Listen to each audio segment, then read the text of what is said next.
what is up? What is good? Present back again with another breakdown video. So this one is a very important one in my opinion, because like there's a lot of Man United fans right now who don't know what standards are at United. You know, for me, when I was growing up watching Man United win, that was the norm for me. You know, even if we lost 2-1, like for me, I hated it. And the guy who brought these standards was Sir Alex Ferguson. And I do not want Man United fans, right, to forget who we are and to accept mediocreness, because that is not who we are, guys. But anyway, the video is called 5 Crazy Stories that prove Sir Alex Ferguson was an amazing manager. So let's get the video started. And tres, dos, uno. Lucky to play under a manager who believed in playing young players. You know, if they were good enough, they were young enough. So yep. I think when you remember that word, good enough, good enough. There's some guys I can count who they are, and I always call them out in this channel, because I don't think they're good enough. You know, and that's the thing. Like, the players have to be good enough. Do not reward failure. Don't reward mediocreness. Don't reward weakness with more playing time. Like, that's not who Man United should be. But continue, Giggsy. When you have someone like Sir Alex believing in you, you don't want to let him down. Sir Alex Ferguson is the greatest coach the Premier League has ever seen. Here are some of the most incredible stories that prove his class.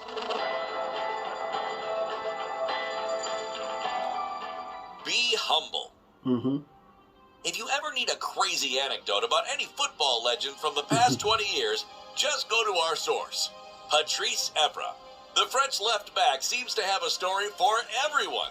I think I know what story this is, actually, and I think it's one where he was actually playing like really well, and people are commenting on him like by half time, like, oh, you're playing sick, you you're the man of the match so far, right? And Fergie wasn't impressed, and then I'm pretty sure this is a story, and then like Patrice Evra got pissed because like Fergie's not saying like you've been playing well, but we'll continue. But I'm pretty sure that's the story. From dining with Cristiano Ronaldo to what Ferguson thinks of United's fans. Everett tells the story of a preseason bus ride after training, in which they were very tired and a queue of fans was waiting for them. Story. So they all agreed on not stopping to sign autographs. When no one signs, no one has to sign. They went straight to the bus, but it wouldn't start moving.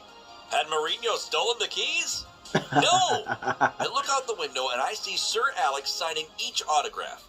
I swear he must have signed for like 45 minutes. He was signing for everyone.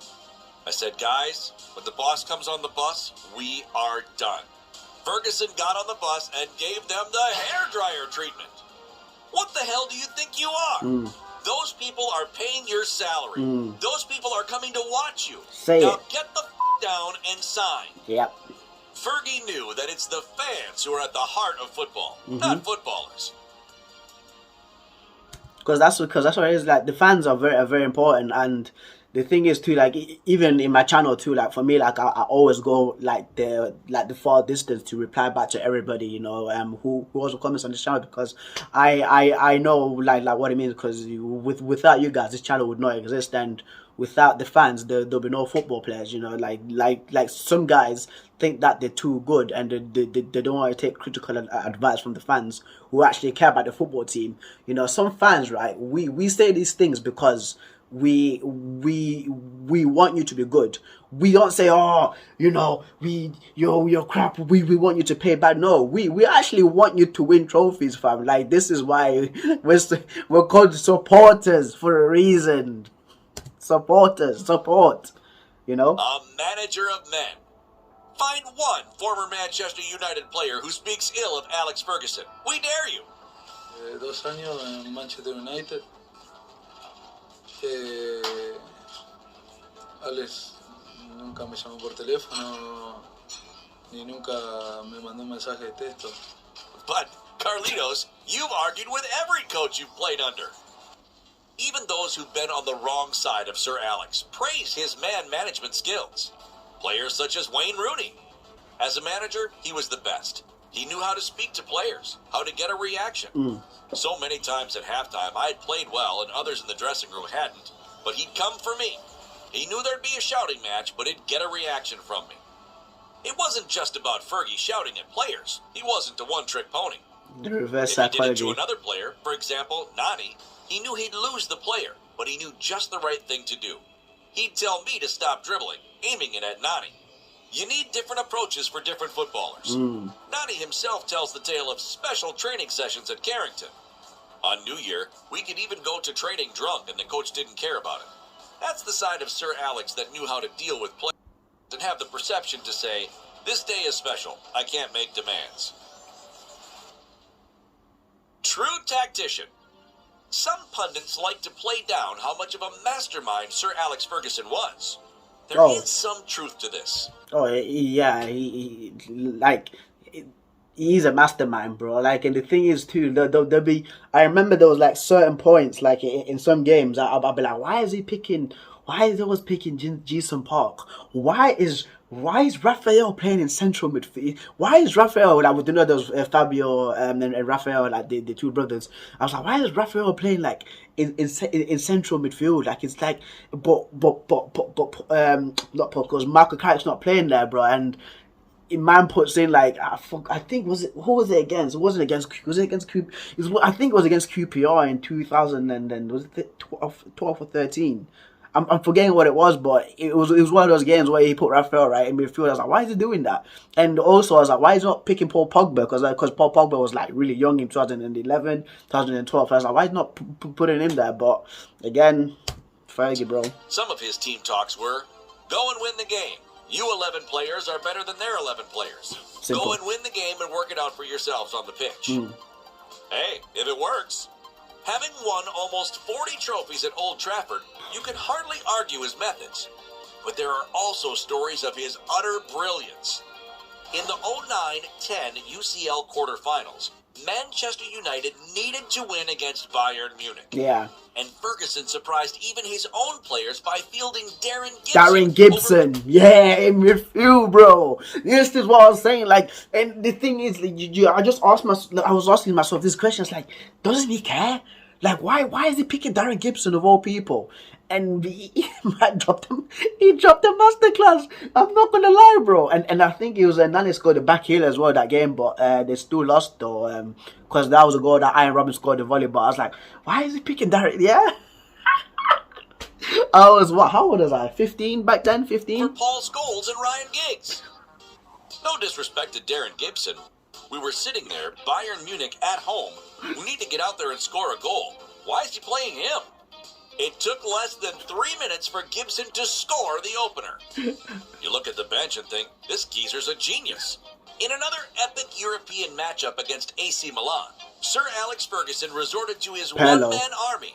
Park Ji-sung. Against Pirlo. He had a Shut him mission down. for him. Your job today is not about touching the ball. It's not about making passes. Your job is Pirlo. That's all. Pirlo. Disruption. Possibly the best player in the game, only managed to complete 21 passes at Old Trafford, as United won the tie 7-2 on aggregate. Jesus, 7-2. Workaholic. Ferguson coached Manchester United for 27 years in a row, coaching close to 1,500 matches, and he only missed 2 games. Wow. A Manchester derby in 2000 to attend his son's wedding, and a League Cup tie against Scunthorpe to go watch David De Gea play. Oh.